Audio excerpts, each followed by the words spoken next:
Hi, Muir Matheson here. Do you ever think about how government gets money? It threatens violence if you don't pay taxes. That's right, violence. If you don't believe this, you can easily prove it by not paying income tax or property tax. The government will send people with guns to take your money or property or take you to prison. That is violence. Is the violence necessary? Maybe there's another way. Let's seek it out in what I call the nonviolent zone. Here's a list of stuff government does, or that you might think government should do.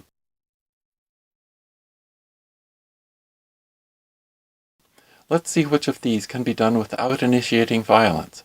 Law enforcement is important. Let's look at my experience with government police. I've owned a small laundromat in Fresno, California for 28 years. In that time, it's been vandalized with graffiti hundreds of times, dozens of burglaries,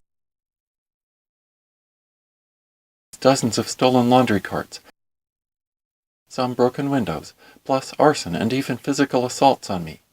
In total, more than 1,000 crimes. And how many of those 1,000 crimes were solved by the city police? The answer? 0. That's right, not even one. Sure, the police do help sometimes. Once in a while I actually catch a criminal myself. I do the hard part, the dangerous part. Then the police come and haul the guy away. Am I just unlucky? Let's go for a drive. There are bars on all the windows. There's graffiti on the walls. And every parking lot has a tall fence around it. All businesses are under attack, homes too, and it's not just the poor areas. Fences and alarm systems are a must in the wealthier neighborhoods. Our small city spends $500 million a year on police, and our police officers really do try hard. Yet crime is rampant. Something has gone wrong. So, how to fix it? You get government out of the police business. That's right. Privatize the police. Think about who the police are. What makes them different from a private security guard? Special training, special tools and weapons? That isn't it. Anybody could be trained and equipped. The difference is this: only government police have a special authorization to apprehend criminals and enforce laws. The reason only they have that special authorization is that we as a society all agree to it, right? Suppose we all agreed that private companies could do the same. Private companies would offer police services and compete for your business. Here's how it would work. I want my business protected. I look online. I want effective, conscientious, and reasonably priced police. Just from the name, Devil's Dragonet sounds overzealous. I've heard Donut Brigade is lazy and sloppy. My friends like Bob's Police Company, so I contract with Bob's. They provide a sticker for my door.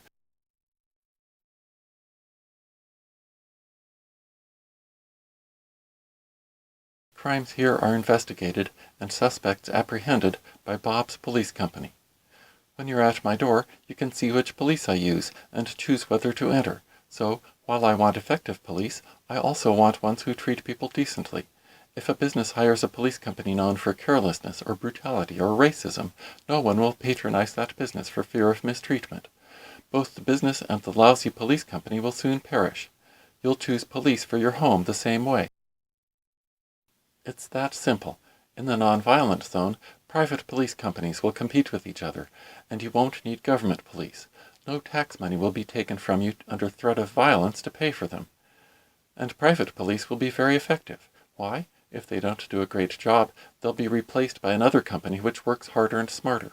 Competition makes a big difference. A burglar once broke my window and then cut himself on the sharp glass. He left drops of blood. DNA to identify him. The city cops would not even bother collecting the blood. Think about that. With government police, I have no options. Can I pay extra for better service? No. Beg and plead? Ever try begging the government for better service? They don't care. They get paid whether or not you're happy. But in the nonviolent zone, I'll just tell them, "You're fired." Then make one phone call and hire someone else. I doubt there will be much crime in the nonviolent zone. People won't put up with crime when they don't have to. Let's cross off police.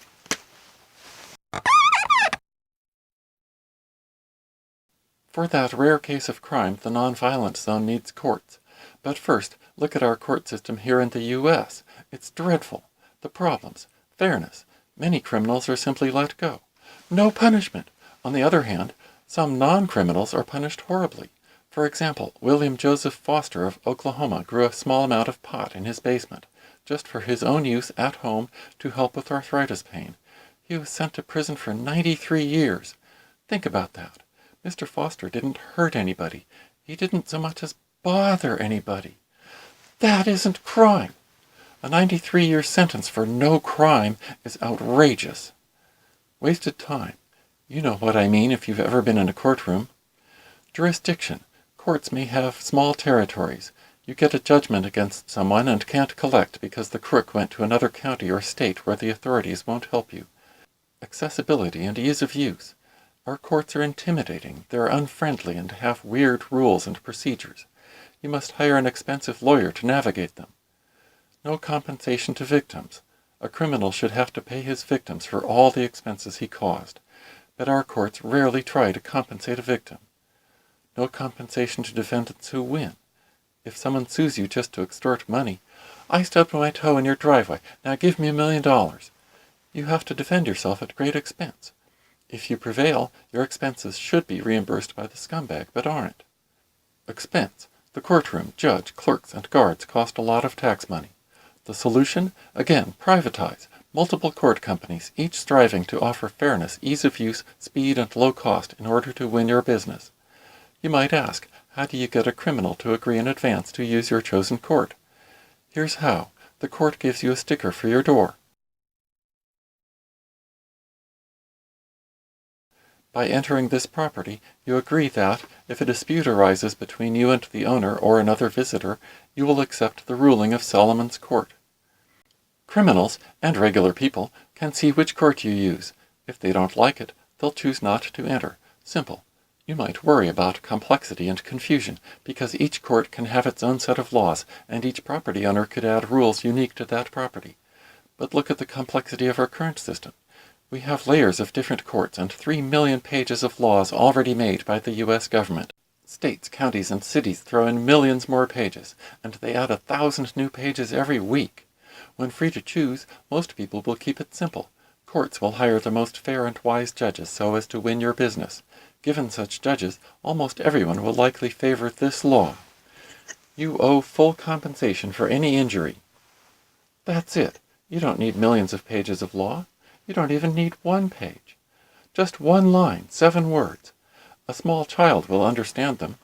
A wise judge can weigh any dispute and decide what a wrongdoer owes the victim. Competition and freedom of choice will ensure that you get such a judge. Of course, some wrongs can't be made right. A rape or murder can't be undone. But a wise, motivated judge could find the fairest possible compensation for the victim or loved ones. For lesser crimes, look how much better it will be. Imagine someone steals your car in the U.S., and it's one of those rare times when the police find both car and thief. You get your car back, but you have to pay impound fees and towing fees. It has a smashed window and missing sound system. Maybe the thief is prosecuted, maybe serves a day or 2 in jail. Does that help you? No. You have all these expenses for fees and repairs, and you have to spend a lot of precious time dealing with it. But a nonviolent zone court will order the thief to pay all that it cost to have police track him down and gather evidence of his guilt, all costs involved in locating, towing, storing, and repairing the car, the cost of a rental car, the value of all your time spent retrieving your car and getting it fixed and going to court, the cost of the court itself, the cost of collecting the debt, and any other costs arising from his actions. Note that the criminal pays for the police and courts. That's right, police and courts will cost you nothing unless you are a criminal. Are you thinking, but the thief can't pay all that because he has no money? Okay, he'll go to the NonViolent Zone version of prison, a restitution company. The restitution company will teach him valuable skills and put him to work to pay his debt. He'll be locked up, but unlike in a government jail, kept busy either working at a paying job or learning new skills. Many jobs can be done from behind bars, making or answering phone calls or repairing cars or manufacturing things like furniture or clothing. He could be outdoors, mowing grass or trimming bushes or picking trash with an ankle bracelet to track him. The thief will be motivated to work as he can't go free until he pays his debt. Think of the difference between this and government prisons. When you exit a government prison, your resume is really ugly. Finding work is hard. When you leave the restitution company, you will have skills and may already have a job. You might object. Well, private companies will abuse people. Remember, they have to compete with other companies. An abusive restitution company will soon find itself out of business. Let's pick an easy one. Who benefits from them? Big shipping companies and their insurance companies. Let them pay for and operate lighthouses.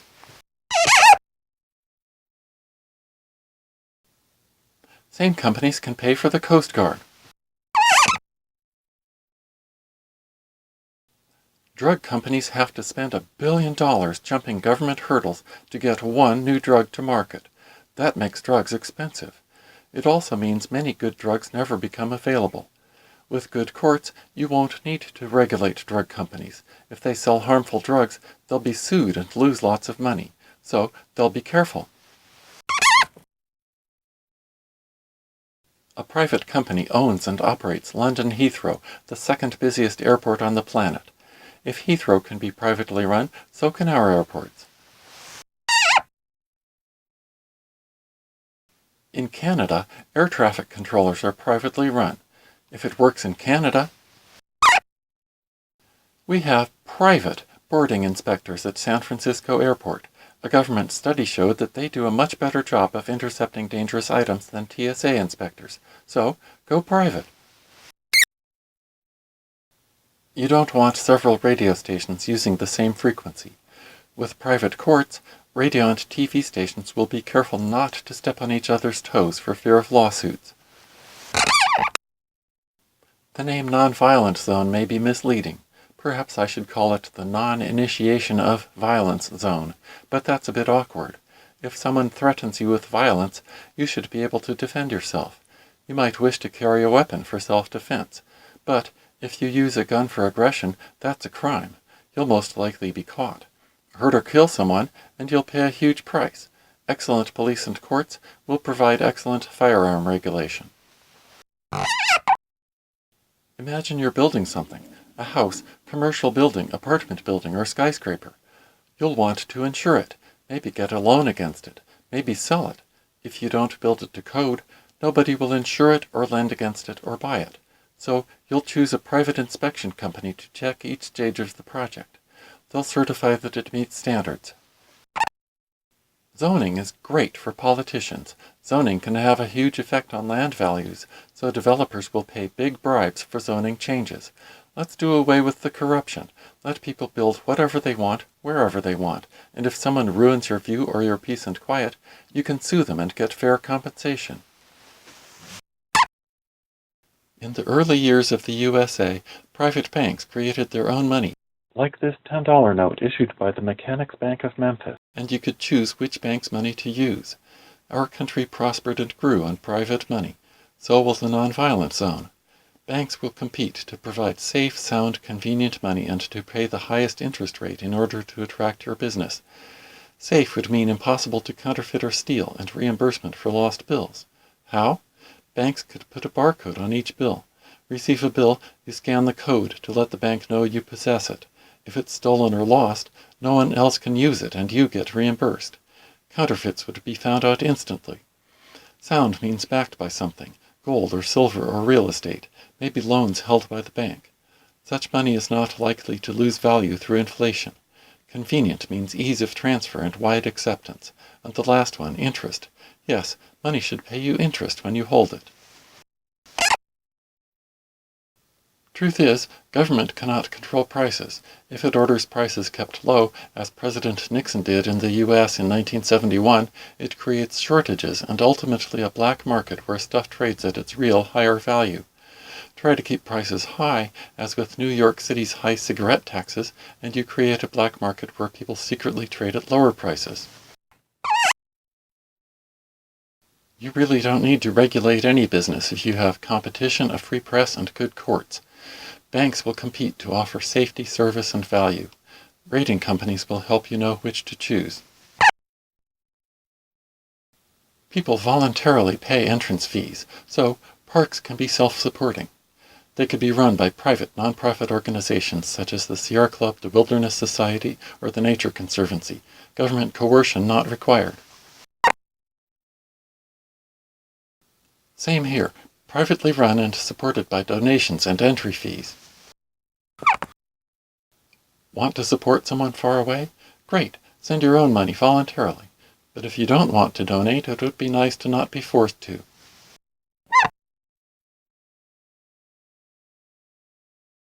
These involve putting pieces of paper into filing cabinets, or maybe, in the 21st century, creating computer files. Private companies can do that. I've applied for a patent. I can tell you from personal experience that the government patent system is a huge mess. Private courts and arbitration companies could do far better. If a restaurant or food supplier spoils or contaminates food, courts will award damages to anyone harmed. Plus, bad publicity means lost business. Companies hate losing money, so they will carefully watch the quality of their food.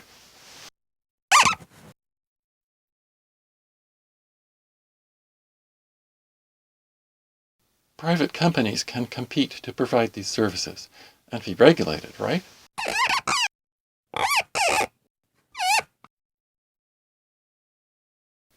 Why do utility companies need regulating? All they need is competition.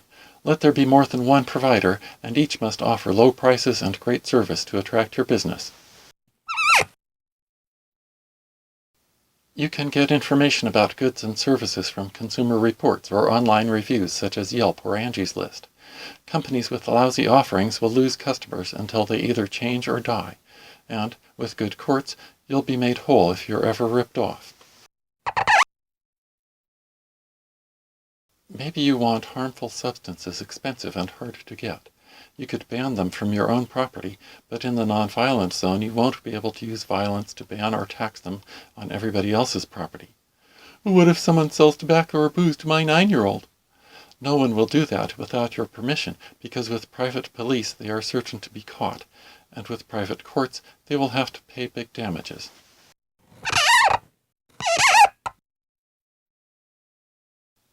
You would think that if drugs were legal, more people would use them. But after Portugal legalized most drugs in 2008, they did a study on junior high school kids and found their drug use had dropped by 25%. Why? Being illegal makes drugs expensive. High prices mean high profits for drug dealers. So, when drugs are not legal, dealers go around trying to get kids hooked so the dealer can profit from them. In the nonviolent zone, recreational drugs will sell in liquor stores alongside alcohol and tobacco. Jerks won't prowl around schools selling them. As with tobacco and booze, no store will sell them to your kids out of fear of your wrath.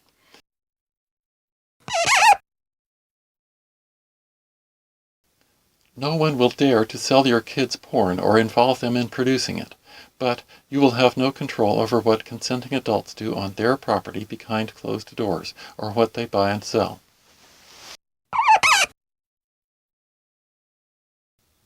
Whom you marry is your business, so marry anyone you wish. And if other people recognize your marriage, that's nice, but you will not be able to use force to make them recognize it. Laws against prostitution don't make it go away. They only make it dangerous. And, as with drugs, more profitable. You can keep your kids away from prostitution, you can ban it on your own property, but you can't forcibly dictate what consenting adults do on their property. You can't save people from their own stupidity except your own young children. You have no business telling other grown-ups what they can do. Private companies can fight fires. Competition will force them to offer great service at low cost. Private firefighters will be quicker, more effective, and cheaper than what we are used to. Private associations, such as the American Medical Association, can license professionals, and ratings will tell you who is good. The U.S. and other countries have spent $100 billion on the International Space Station. $100 billion! Robert Zubrin, in his excellent book, The Case for Mars, describes how a private company could land people on Mars for $5 billion. For the cost of the stupid space station in low Earth orbit, we could have visited Mars 20 times, and probably have a colony there. They are wasting our money. We haven't even been back to the moon since 1972. Let's go private. Been to your local DMV lately? Private companies will easily do it better. Private driving and boating and flight schools can issue licenses.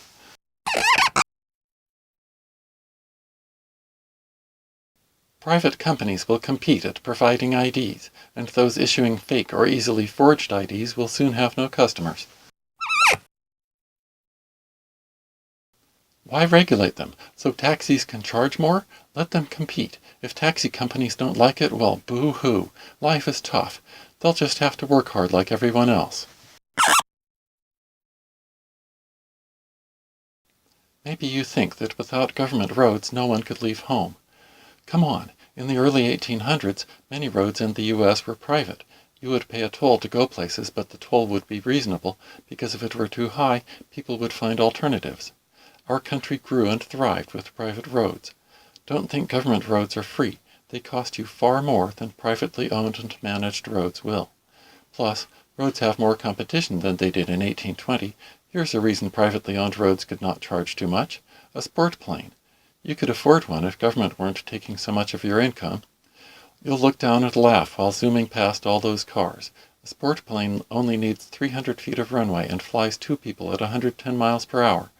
Anyone with 10 acres of land could build an airstrip. Let's do this without government. With good courts, anyone causing pollution could be sued by the victims. Also, you can boycott a polluting company. If polluters are put out of business by peaceful actions, we don't need government guns. Worried about endangered species? Buy the land they live on. Don't have big money? Donate to a conservation group. How about global warming? We add 1,000 tons of carbon dioxide to the atmosphere every second. That might become a problem. Well, maybe if the government weren't always taking all of our money, we could afford switching to renewable energy faster. It's easier to buy an electric car or solar panels if you have money.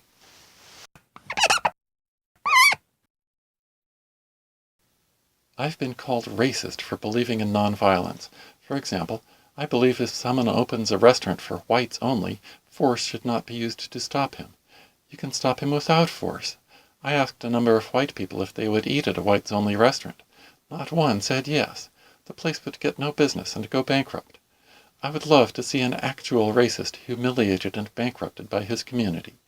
The NonViolent Zone will have low crime and a lot of prosperity. I bet race relations will be good there. Everybody wants more health care, but it's so expensive. It could be cheaper. In Oklahoma City, the surgery center takes only cash. By not relying on payments from insurance and government, they avoid a great deal of paperwork and a lot of extra tests and hassles. They can charge just 1/6 of usual prices. In the nonviolent zone, with no fear of unjust lawsuits, they could charge even less. Eliminating income tax enables even more cost-cutting. A hospital can cut a doctor's gross pay in half. The hospital's expenses are far lower, and yet the doctor's take-home pay stays the same.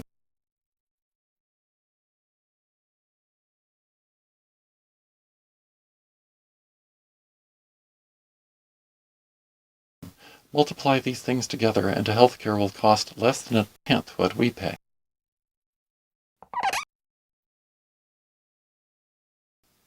If you think something needs studying, get together with other like-minded people to fund it. Coercion not needed. Why subsidize them? Stop taxing and harassing them. They'll be fine. Privately run hospitals and private organizations can do this. Monopolies in private industry don't last because competition really can't be stopped. If a company makes too big a profit, that will attract other companies into the industry and end the monopoly. And with excellent courts, nobody can use dirty tricks to maintain a monopoly.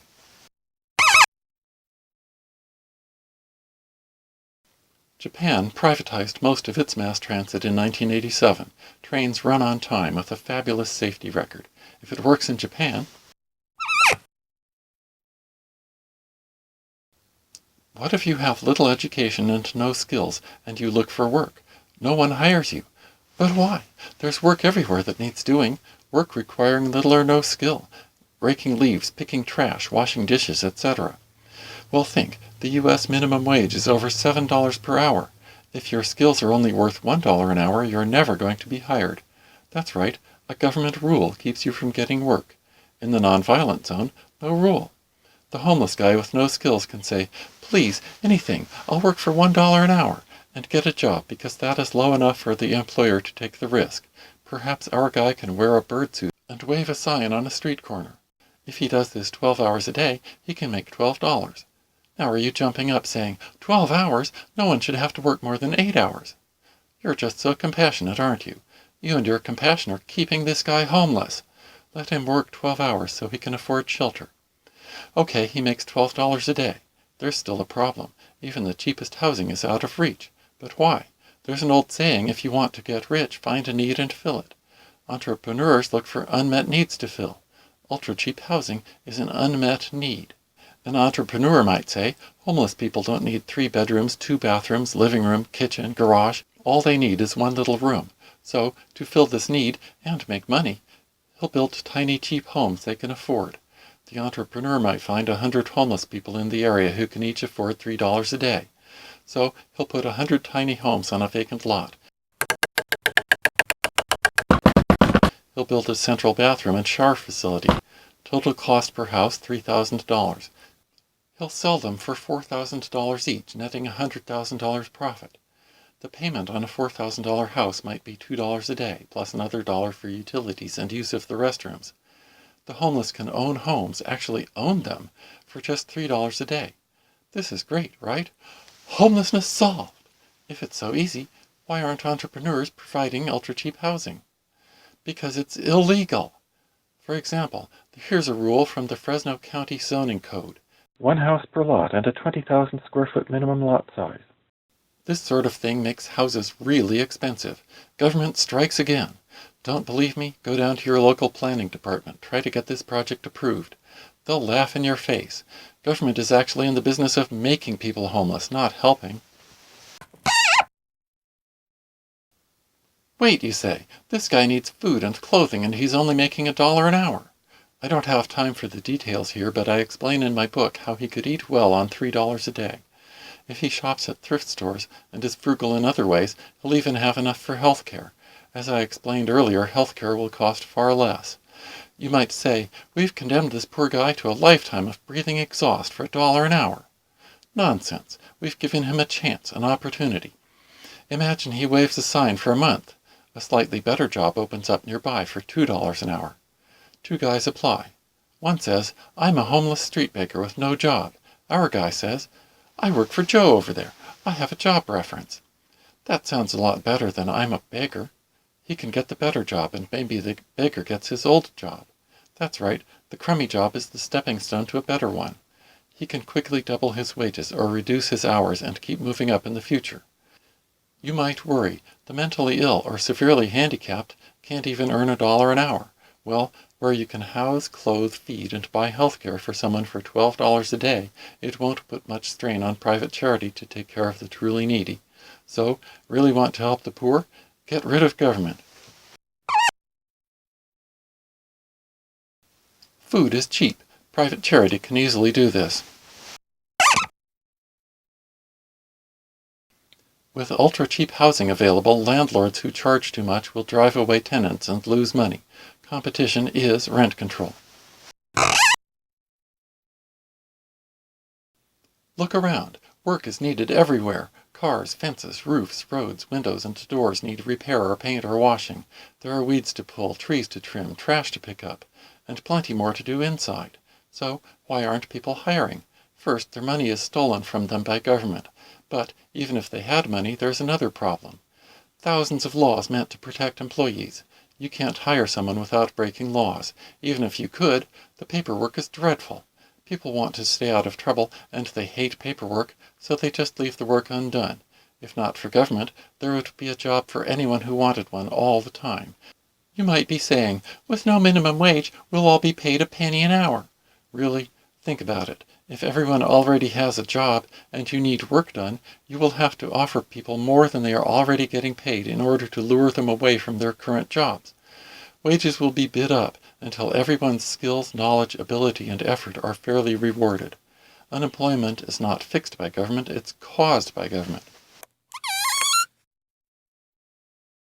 The U.S. government decrees that if a company's workers unionize, the company is not allowed to just fire them all and hire new ones. The problem with this bit of coercion is that labor unions can be unreasonable. For example, in 2008, just as our economy was diving into recession, the United Auto Workers Union threatened a strike against almost bankrupt General Motors. The auto workers, already getting $78 per hour, demanded $81. These are jobs requiring almost no skill. You could offer $8 an hour and get all the workers you need. When the union demands 10 times the wages required to fill jobs, it's being unreasonable. China has weak labor unions. Their economy is thriving. Think labor unions bring better wages? Wages in China have doubled every 5 years since 1978. That's the year China began to allow some free enterprise. Have our wages been doubling every 5 years? No, we have government-backed unions bankrupting our industries or sending them overseas. That keeps our wages stagnant. We need government doing this like we need a hole in the head.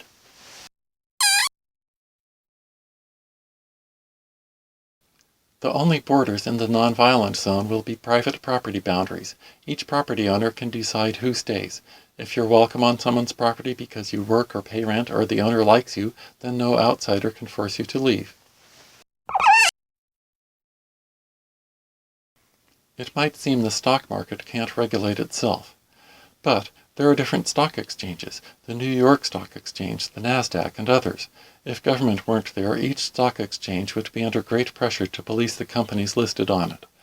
An exchange would keep out fraudulent or weak companies because without a good reputation, it would lose investors to other more trustworthy exchanges. And, with an excellent court system, cheaters and scammers would be cleared out.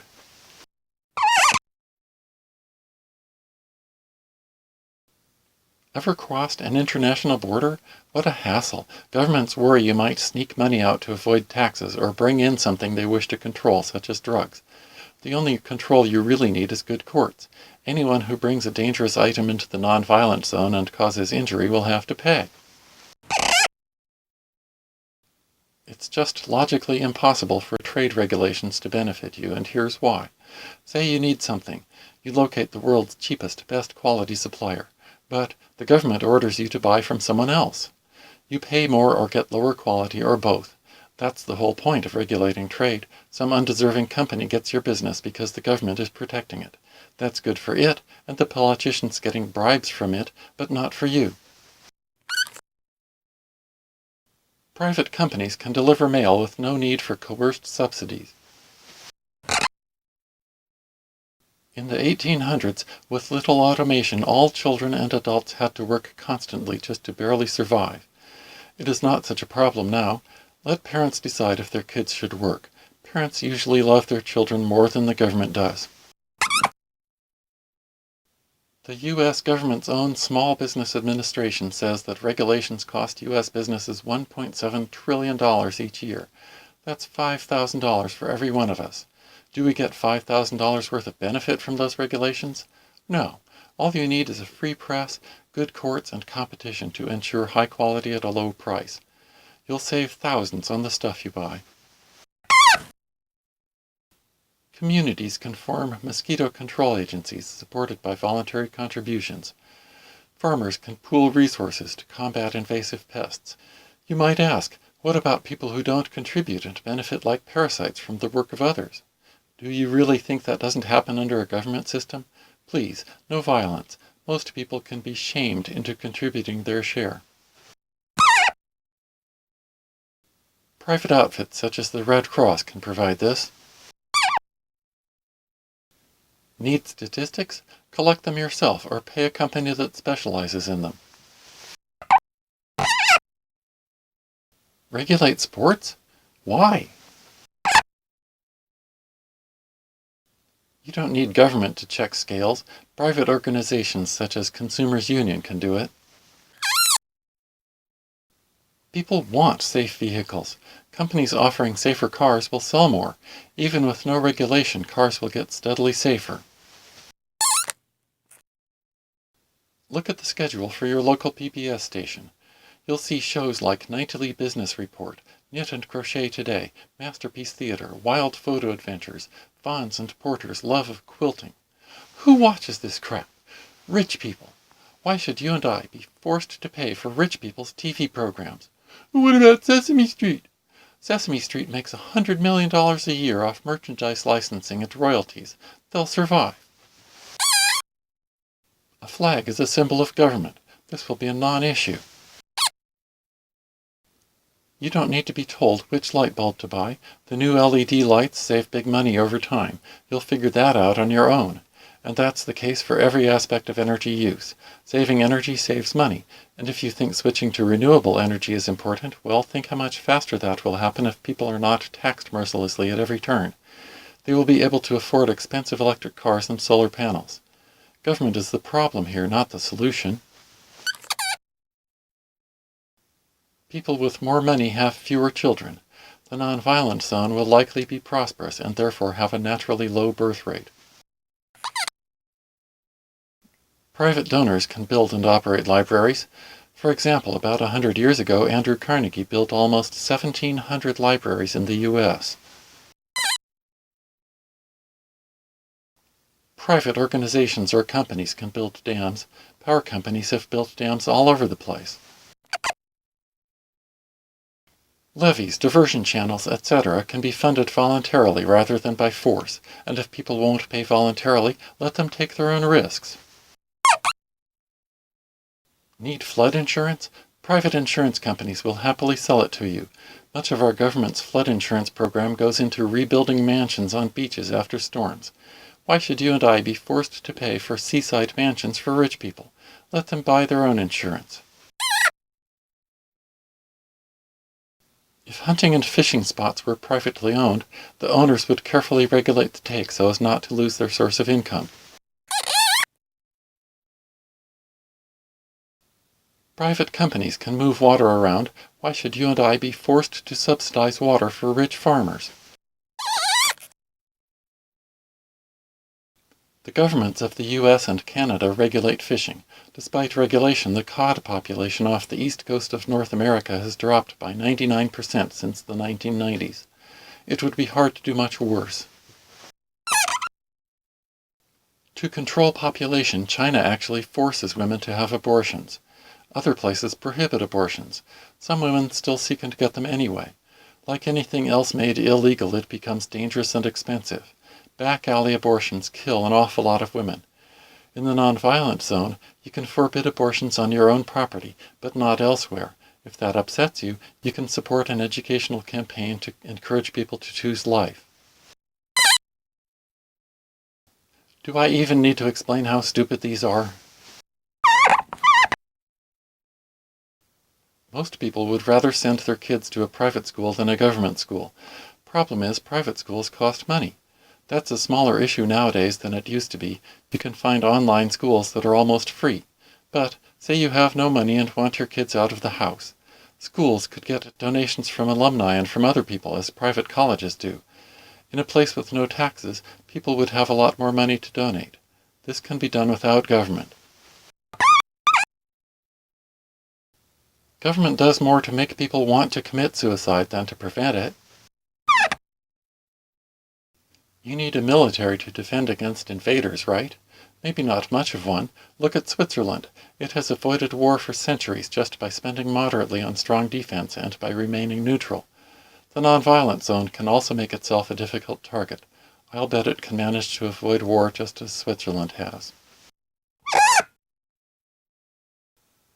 I've had a personal experience that helps explain why city people vote differently from country dwellers. Once my car overheated on a country road. I waited half an hour for it to cool. During that time, 3 cars went by. 2 stopped to offer help. In the country, you quickly realize that if you are in trouble, your neighbors will help you. You don't see that so readily in the city. So, country people vote for small government and self-reliance, while city people vote for a big government that will take care of all their needs and help the little guy. City people vote to force landlords to keep rents so low they can't afford maintenance. They force business owners to pay high taxes and a high minimum wage, and to follow lots of stupid rules. So, buildings deteriorate and businesses either go bankrupt or leave. Unemployment and crime soar, and a vicious circle ensues as the crime drives out even more businesses. As businesses leave, tax collections drop, leaving the city less able to fight crime, and so on. So, you have urban decay. Most people believe this is a failure of free enterprise. The greedy business owners left, and the selfish landlords were too stingy to maintain their buildings, so we need the state or federal government to step in with urban renewal to fix things. You can see the end result of all this by looking at one of the biggest urban renewal recipients in the U.S., Detroit. Detroit may have been the wealthiest city in the entire world in 1950. Then it started voting for big, bloated city government, and the decay began. Later, the federal government stepped in with decades of urban renewal. Now this once rich city may have as many as 100,000 empty houses. It has empty office buildings, no jobs, and rampant crime. It looks as though it was in a war and lost. Another spectacular government failure. The U.S. government takes 12% of your salary for Social Security. What if you invest just 10% on your own? Say you're a teacher starting out at age 25. Here in Fresno, your starting pay is $35,000 per year. Let's assume you only get 2% yearly raises. If you invest in a simple, safe S&P 500 stock index fund, it ought to grow at the historical average of 11% per year. Your account will grow to nearly $3 million when you're 65. You, teacher, can retire with an income of $330,000 per year, or Social Security $27,000. Private investing gives you income 12 times higher than Social Security. Oh, and there's more. Your children will inherit your $3 million in stocks. Under Social Security, your children inherit nothing except a share of monstrous debt. You might object. Stocks are risky. Okay, so diversify. Buy some real estate, bonds, gold, put cash in the bank. I was just simplifying the example. You might object that stocks go up and down, that 11% is just an average. One might do worse. Well, first of all, over a span of 40 years, a buy and hold stock market strategy always does well. Second, you will have to do really horribly to have as low a return as Social Security. Some people lack discipline to save, you say. Well, why must you put a gun to my head and make that my problem? If someone doesn't plan for retirement, he might wind up working until age 75 rather than 65 and have to live frugally. That's not the end of the world. And if you feel sorry for him, you can help out voluntarily. Cheap housing and health care will make it easy to support those who need it.